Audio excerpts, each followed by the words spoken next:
अस्सलाम वालेकुम everyone. Chapter हमारा चल रहा है chapter 13 statistical data handling. 13A हम कर रहे थे। इसमें हमने क्वेश्चन नंबर 1 पिक्टोग्राम सॉल्व कर लिया था। इसके बाद क्वेश्चन नंबर 2 भी हमने सॉल्व कर लिया था। इसके बाद हमने बार ग्राफ किया था। ये जो बार ग्राफ होता है हमारे पास, जिसमें सिंगल बार ग्राफ बना होता है विदाउट एनी गैप, जैसे कि यू कैन सी यहाँ पे बार्स बने हुए हैं विदाउट एनी गैप, तो ये हमारे पास जो है सिंपल बार ग्राफ कहलाता है। इस तरह का सिंपल बार ग्राफ हमने पहले भी डिस्कस किया था इंट्रोडक्शन में, जिसमें हमने कहा था कि अगर हम किसी एक सेक्शन से किसी एक बार डिस्कस कर रहे हैं, जैसे 1A से हम ये डिस्कस कर रहे हैं कि वहाँ पे कितने क्रिकेटर्स हैं। फॉर एग्जाम्पल वहाँ पे 20 क्रिकेटर्स हैं, तो हमारे पास 1A and this is 20, it means there are 20 cricketers in 1A। Then we have 1B, ये 10 और 20 के बीच में लाई कर है, that is 15, so we have 15 cricketers in 1B। Then we have 1C, it lies between 0 and 10, तो इसका मतलब है there are 5 cricketers in 1C। Likewise हमारे पास यहाँ पे 1D वी हैव 30। तो ये सिंपल सा बार ग्राफ हमें ये बता रहा है कि हर सेक्शन में कितने क्रिकेटर्स हैं। इसको देख के हमें फ़ौरन अंदाज़ा हो जाता है कि 1C में जो है वो सबसे कम है और 1D में सबसे ज़्यादा है। इसके बाद हमने सॉल्व किया था क्वेश्चन नंबर 6। इसमें हमारे पास कुछ इस तरह से जो है वो बार ग्राफ्स थे और ये 2 बार ग्राफ्स एक साथ थे। तो जब हम एक ही सेक्शन से 2 बातें डिस्कस करते हैं, जैसे इसमें हमने ये देखा था कि students who scored a distinction in mathematics and students who scored a distinction in science, दोनों को साथ में डिस्कस किया था। तो साथ जुड़े हुए हमारे पास जो है वो बार ग्राफ्स इस तरह से बने हुए थे, और मैथमेटिक्स के लिए जो है वो ब्लू कलर था, साइंस के लिए पर्पल था।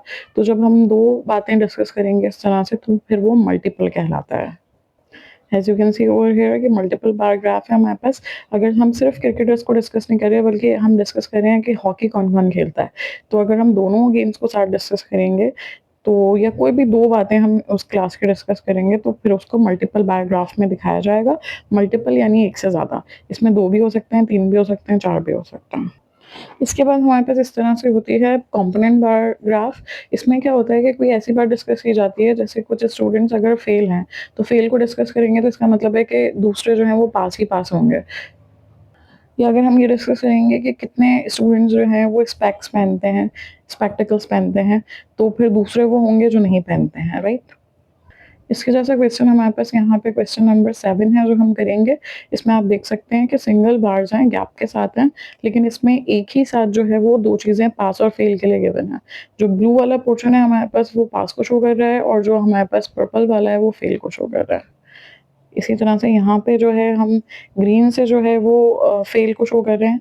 तो यहाँ पे एज यू कैन सी कि ये 20 जो है ये टोटल 15 है, और ये 10 जो है हमारे पास पास है, फेल है। और फिर ये हमारे पास यहाँ पे जो है ये 5 जो है फेल है, और इसमें ग्रीन नहीं है, तो इसका मतलब ये सब पास है। अब क्वेश्चन 4 करना है हमने, फिर क्वेश्चन 7 करना है, तो 4 की तरफ चलते हैं। This is question number 4. The bar graph shows the number of gold medals attained by 5 countries during the 2020 Summer Olympics. अब यहाँ पे हमारे पास एक सिंपल सा जो है वो बार ग्राफ दिया हुआ है।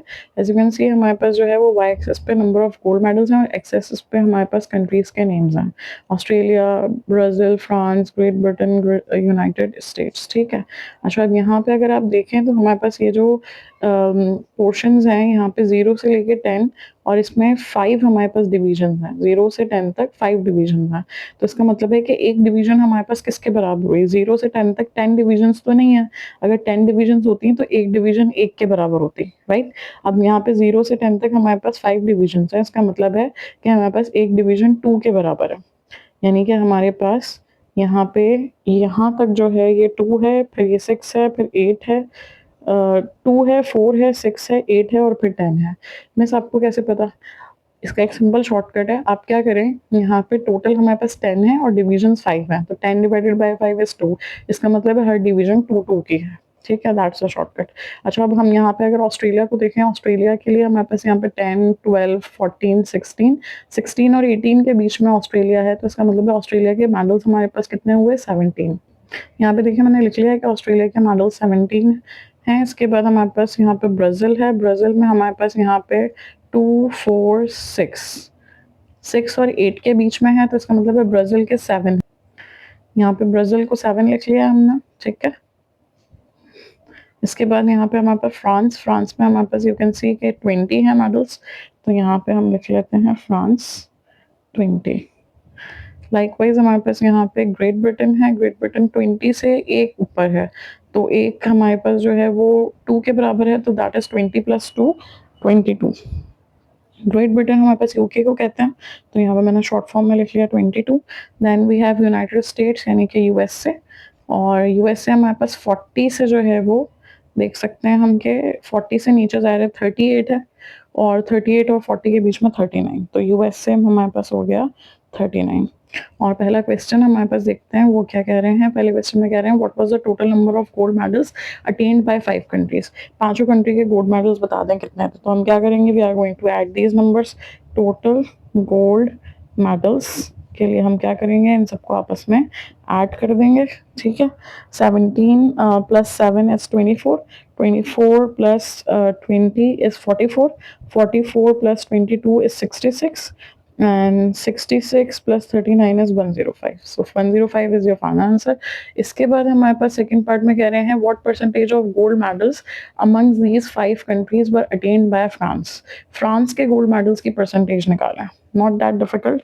क्या करेंगे भाई, यहाँ पे हमारे पास as you can see France के हमारे पास कितने गोल्ड मेडल्स हैं 20, और टोटल गोल्ड मेडल्स कितने हैं 105। गाइस परसेंटेज के लिए हम क्या करेंगे, यहाँ पे फ्रांस के गोल्ड मेडल्स हैं 20 और टोटल मेडल्स हैं 105। परसेंटेज के लिए हमेशा 100% से मल्टीप्लाई किया जाता है, तो हम इसको मल्टीप्लाई कर देते हैं। आइए सॉल्व करते हैं। एंड में हमारे पास 0 और 5 आ रहा है, तो इसका मतलब हम 5 से कैंसिल कर सकते हैं। 5 4 20, 5 2 10, 5 1 5।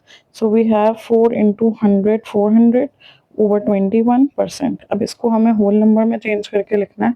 अब इसको हम डिवाइड कर लेते हैं ऐसे करके, 21 400, 21 × 2 is 42, तो 1 से ही सॉल्व होगा। यहाँ पे हमारे पास आ गया 19, राइट। और अब किससे सॉल्व करें भाई, 9 से, 9 1 9, 9 2 18। सही है। अब इसको कैसे लिखा जाता है, this is your reminder and this is your quotient and this is your divisor. Divisor हमेशा नीचे ही लिखा जाता है, तो 21 यहाँ लिखा हुआ है, रिमाइंडर को हमेशा ऊपर लिखा जाता है, सो वी हैव 1, और क्वोशंट को यहाँ लिखा जाता है 19 whole 1 over 21%। That is your final answer. ये हमारे पास 4 सेकंड पार्ट सॉल्व हो गया। Okay guys, now we have question number 7. यहाँ पे question number 7 में इस तरह से the graph shows number of candidates who took a practical driving test in each month. हर महीने में जो है जो भी लोग आए हैं ड्राइविंग टेस्ट के लिए वो हमारे पास इस तरह से गिवन है। मंथ्स हमारे पास एक्स एक्सेस में है, जैन से लेके जैन, फेब, मार्च, अप्रैल, मई, जून, और यहाँ पे हमारे पास वाई एक्सेस पे नंबर ऑफ कैंडिडेट्स हैं, ठीक है। और अगर आप यहाँ पे देखो तो एक डिवीजन हमारे पास यहाँ पे 0 से लेके 500 है, राइट। तो इसका मतलब है कि 0 से 500 तक जब इस तरह से दिया हुआ है तो एक डिवीजन कितने की होगी, हम क्या करेंगे 500 डिवाइडेड बाय 5 दैट इज 100। तो इसका मतलब है कि ये जो पहली डिवीजन है दैट इज 100, देन 200, 300 और फिर 400, ठीक है। तो यानी कि हमारे पास अगर हम जैन को देखते हैं तो जैन में हमारे पास 900 लोगों ने टेस्ट दिया है, उसमें से ये जो पर्पल वाले हैं ये कितने हैं हमारे पास 500 से लेके 900 तक, यानी 400 लोग जो है वो फेल हो गए, और 0 से 500 यानी ये जो हमारे पास बाकी के 500 हैं वो पास हो गए, राइट। लाइकवाइज आप बाकी के भी सारे पढ़ सकते हो किसमें कितने लोगों ने, कितने कैंडिडेट्स ने टेस्ट दिया है, कितने पास हैं और कितने फेल हैं। अब हम जो है वो पहले फर्स्ट पार्ट पे चलते हैं। How many candidates took the test in March. March का पूछ रहे हैं कि कितने कैंडिडेट्स ने टेस्ट दिया है, तो हम मार्च पे पहले फोकस करते हैं। देखें हमारे पास यहाँ पे ये मार्च है, मार्च में हमारे पास ये जो लाई कर रहा है ग्राफ, ये हमारे पास कहाँ पे लाई कर रहा है 900 और 1000 के बीच में। तो 900 और 1000 के बीच में हमारे पास यहाँ पे क्या होगा 950। तो हम यहाँ पे लिखेंगे first part 950 candidates took the driving test in March.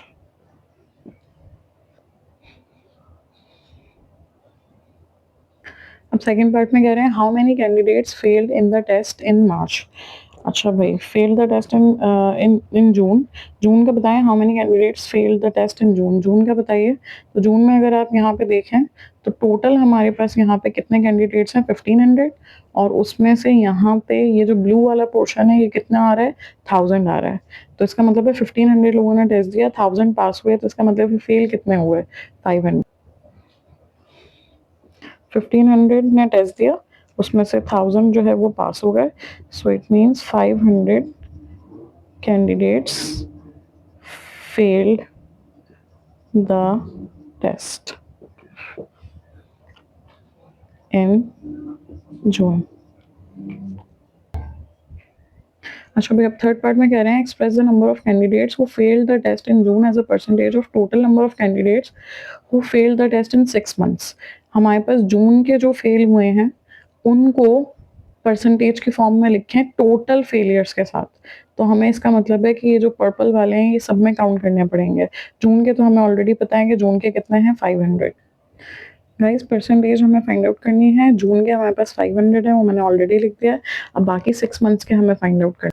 सबसे पहले जैन में हमारे पास जो है वो यहाँ पे देखिए आप 500 से लेके पर्पल जो है वो कहाँ तक जा रहा है, 900 तक। तो इसका मतलब है 500 से 900 यानी 400। तो हमारे पास 400 आ गए जैन के। इसके बाद हमारे पास फैब है। फैब में अगर आप देखें तो यहाँ पे ये 550 से लेके जो है वो 900 तक है, यानी कि 350। इसके बाद हमारे पास मार्च में जो है ये यहाँ पे 600 से स्टार्ट है और ये 950 तक है, 600 से 950, यानी कि हमारे पास आ गया 350। इसके बाद हमारे पास अप्रैल। अप्रैल में ये हमारे पास है 700 से लेके 1100 तक, 1100 माइनस 700 इस। इसके बाद मई में हमारे पास है ये 800 से लेके 1250 तक, 1250 माइनस 800 इस। और जून का तो हमें पहले ही पता है कि जून में ये 1000 से हमारे पास 1500, 1500 माइनस 1000 इज 500। तो गाइस इस तरह से हमने 6 मंथ्स के जो है वो फेलियर्स लिख दिए हैं, ऊपर जून के लिख दिए हैं, और परसेंटेज के लिए हमेशा मल्टीप्लाई बाय 100% होता है, तो हमने इसको मल्टीप्लाई कर दिया।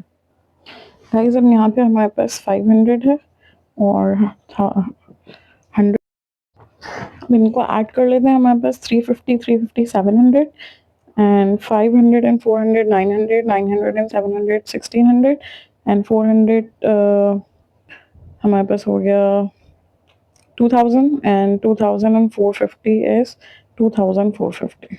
Now let's cancel it out. यहाँ पे हमारे पास सबसे पहले जीरोस कैंसिल हो जाएंगे और 5 2s are 10, 5 4s are 20, 5 9s are 45. So we have 500 into 2 is 1000, 1000 divided by 49 और ये आ गया परसेंट। अब इसको हम क्या कर लेंगे, इसको हम होल नंबर में चेंज कर लेते हैं या फिर इसको हम जो है वो डेसिमल में लिख लेते हैं, डेसिमल की फॉर्म में। Let's solve this. यहाँ पे हमने ज़ीरो को कॉपी किया है लेकिन ज़ीरो सॉल्व नहीं हो रहा है, तो इसके बदले यहाँ पे ऊपर क्या आ जाएगा, ज़ीरो, और पॉइंट लगा के फिर हम क्या ले लेंगे, ज़ीरो ले लेंगे, और this should be by 4, 98 and 98, 196, right. तो हमारे पास आ गया 20.4%। इसको होल में भी लिख सकते हैं और ऐसे भी लिख सकते हैं। अभी हमारे पास लास्ट पार्ट है इसका, comment on the trend in percentage of successful candidates over the 6 months. 6 months में हमें जो है वो एक ट्रेंड नज़र आ रहा है। क्या ट्रेंड नज़र आ रहा है, आप देखें यहाँ पे कि बार ग्राफ क्या होता जा रहा है, बढ़ता जा रहा है, ऊपर की तरफ जा रहा है।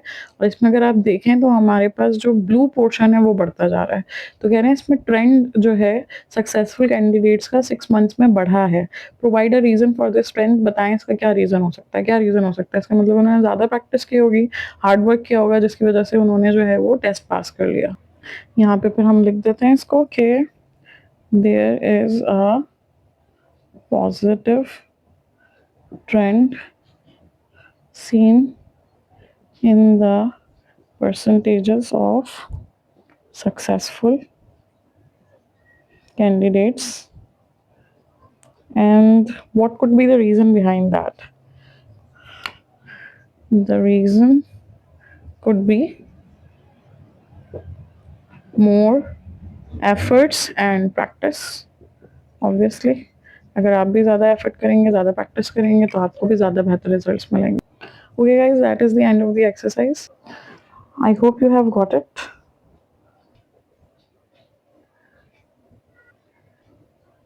अच्छा गाइस, अब यहाँ पे आपके पास ये प्रैक्टिस क्वेश्चन है। Question number 1, the pictogram below shows the number of cycles sold in a shop from January to मई।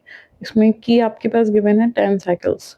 तो अगर जनवरी में हमारे पास 3 साइकिल्स हैं तो इसका मतलब है 10 इंटू 3 30 साइकिल्स। फिर फैब में हमारे पास इफ वी हैव 5 पिक्टोग्राम्स, यहाँ पे 5 साइकिल्स बनी हुई है, तो इसका मतलब है 5 इंटू 10 50। और पहले क्वेश्चन में कह रहे हैं which month had the greatest number of cycles sold, किस महीने में सबसे ज़्यादा साइकिल्स बिकी हैं, महीने का नाम लिखना है। हाउ मेनी, कितनी बिकी हैं। तो आप देख सकते हैं सबसे ज़्यादा साइकिल्स किस महीने में है, तो उसको लेंगे आप, नंबर ऑफ साइकिल्स को मल्टीप्लाई बाय 10 कर देंगे। Question number 2, estimate the total number of cycles sold from Jan to May. जनवरी से मई तक कितनी साइकिल्स जो हैं वो आपने बेची हैं। तो ये आप सारी साइकिल्स को आप काउंट कर लोगे, टोटल साइकिल्स मल्टीप्लाई बाय 10, आपके पास आंसर आ जाएगा। बिल्कुल उसके जैसा है जो हमने बस वाला क्वेश्चन किया था। फिर how many more cycles were sold in April than in May. मई में जो है वो कितनी साइकिल्स थी और अप्रैल में कितनी थी, और अप्रैल में कितनी ज़्यादा है। तो अप्रैल में देखें काफ़ी ज़्यादा है, मई में कम है, तो वो आप निकाल लें कि कितनी। याद रखिएगा पिक्टोग्राम को 10 से मल्टीप्लाई करना मत भूलिएगा। What is the difference between Feb and March sales. Feb और मार्च की सेल्स में क्या फ़र्क है, तो आप जो है वो फैब को लोगे पहले। फैब में we have 5 cycles multiply by 10 that is 50 cycles. Then March में हमारे पास 4 हैं, तो 4 मल्टीप्लाई बाय 10 40 साइकिल्स। तो कितना डिफरेंस आ गया, 10। तो कह रहे हैं कि भाई बताएं क्या डिफरेंस है फैब और मार्च में, तो 10 का डिफरेंस है। इसके बाद we have question number 2, complete the pictogram. और इसमें टेबल गिवन है, इस नंबर ऑफ स्टूडेंट्स कौन सा स्पोर्ट खेलते हैं। पहले है फुटबॉल, बास्केटबॉल, फिर है टेनिस। फुटबॉल अच्छा की में दिया हुआ है 10 स्टूडेंट्स, फुटबॉल में हमारे पास एक बॉल बनी हुई है। तो अगर नंबर ऑफ स्टूडेंट्स 80 है तो कितनी बॉल्स होनी चाहिए, ज़ाहिर है 8 बॉल्स होनी चाहिए। फिर बास्केटबॉल में 60 है तो कितनी बॉल्स होनी चाहिए, टेनिस में कितनी होनी चाहिए, ये होगा। फिर इसके बाद हमारे पास सेकंड में कह रहे हैं which sport is the most popular, सबसे ज़्यादा पॉपुलर कौन सा है। ज़ाहिर है सबसे ज़्यादा पॉपुलर कौन सा स्पोर्ट होगा, जो सबसे ज़्यादा खेला जाता है। फिर what is the ratio of, ratio लेना है फुटबॉल का टेनिस प्लेयर्स के साथ। फुटबॉल है 80, टेनिस है 40, तो 80 रेशो 40 कैंसिलेशन होगी और आंसर आएगा। फिर इसके बाद express the number of students who play tennis as a percentage of those who play basketball. Tennis और बास्केटबॉल के परसेंटेज निकालें, टेनिस है 40 डिवाइडेड बाय बास्केटबॉल है 60, परसेंटेज के लिए मल्टीप्लाई बाय 100% करेंगे, आंसर निकालेंगे। What percentage of the total players play volleyball. ये वॉलीबॉल नहीं है, बेसिकली ये बास्केटबॉल कर लें आप, क्योंकि इसमें वॉलीबॉल का ऑप्शन नहीं है। तो यहाँ पे आप जो है इसको बास्केटबॉल कर लीजिएगा कि कितनी परसेंटेज ऑफ टोटल प्लेयर्स जो है वो बास्केटबॉल खेलते हैं। तो बास्केटबॉल हमारे पास 60 है, और टोटल प्लेयर्स कैसे निकालेंगे, 80 प्लस 60 प्लस 40 दैट इज़ 180। तो 60 डिवाइडेड बाय 180, ये हमारे पास हो जाएगा, और मल्टीप्लाई बाय 100%, इसका आंसर आ जाएगा। फिर what percentage of total players play basketball, एक को फुटबॉल कर लें, एक को बास्केटबॉल कर लें, और इस तरह से फाइंड आउट कर लें। अच्छा भैया लास्ट क्वेश्चन है, कह रहे हैं bar graph represents gold medals one by 5 countries in a sports competition. और यहाँ पे आप देख सकते हैं कनाडा है सबसे पहले 12 पे, जापान है 8 पे, जर्मनी है 14 और 16 के बीच में, यानी जर्मनी हो गया 15। फिर इटली है 10 पे, और चाइना है 18 पे। कह रहे हैं which country one the highest number of gold medals, तो बहुत वाजे है कि कौन है। फिर find the total number of medals one by all countries, तो सबको ऐड कर लेंगे। फिर कह रहे हैं what percentage of medals one by Germany. तो जर्मनी के मेडल्स को लेंगे जो कि 14 और 16 के बीच में, यानी 15 है, और नीचे टोटल मेडल्स आ जाएंगे मल्टीप्लाई बाय 100%। इसके बाद हमारे पास how many more medals did China win than Japan. Japan से चाइना के कितने ज़्यादा हैं, तो चाइना के मेडल्स हमारे पास 18 हैं, और जापान के हमारे पास 8 हैं। तो इट्स क्वाइट ऑब्वियस कि चाइना के कितने ज़्यादा हैं। ठीक है, तो आप इसको प्रैक्टिस के लिए कर लीजिएगा। Good luck with your practice everyone.